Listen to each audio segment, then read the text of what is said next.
All right, folks, welcome to Advanced Market Profiles. So, to begin with, what's more important, technical edge or risk versus reward and risk management? What's the answer?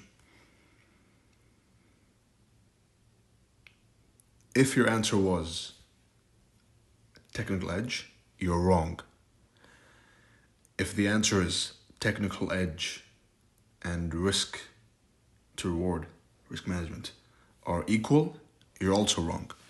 The answer is that risk to reward, sound money management is always going to outweigh the edge. Here's why. If you have a technical edge that produces a win rate of 25%,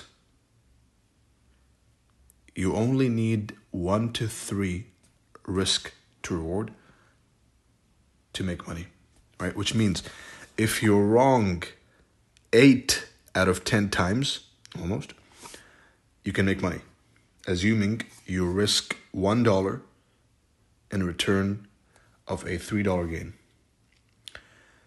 If your edge produces for you a 33% win rate, you only need to risk $1 for $2 in return.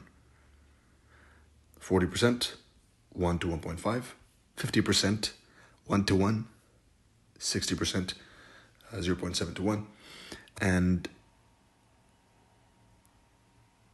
the higher your win rate, obviously, the less you need to risk in terms of risk reward. Another thing is position sizing, right? Risk management.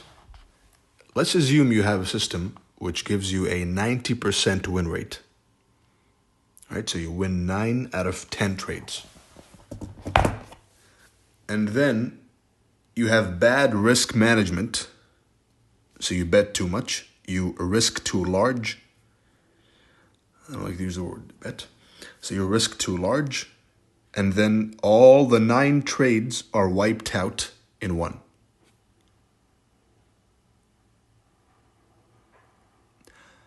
That in itself is enough proof that technical edge is irrelevant.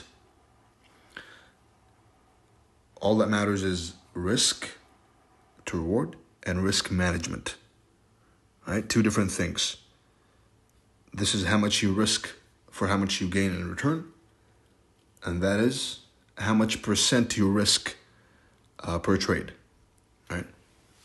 And that I'll touch on later on.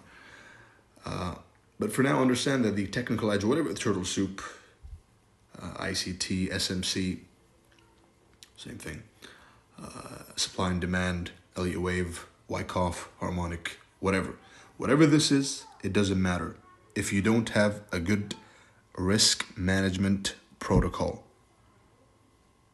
right? So always keep this in mind when you're looking for enigma, when you're looking for the next great thing. There is no next great thing. The best thing there is Turtle Soup, the way I teach it, and the compilation I've made of it, which you're watching right now, right? From chapter 1 through 7. Everything else is inferior. Everything. And I don't care who tells you what. I don't care whose mentor agrees or disagrees with me. I couldn't care less. Because once you have a conviction of what the truth actually is, then you don't need anyone else's opinion, right? When it's a fact you can demonstrate, which I have demonstrated to you just now, is that edge is irrelevant, then that gives you 2 things. It gives you a sense of peace, and it halts the wild goose chase of looking for the Holy Grail, obviously. and it allows you more focus on perfecting one system, right? Because it's not that important. As long as I can manage my risk, I'll make money. Now we have that out of the way.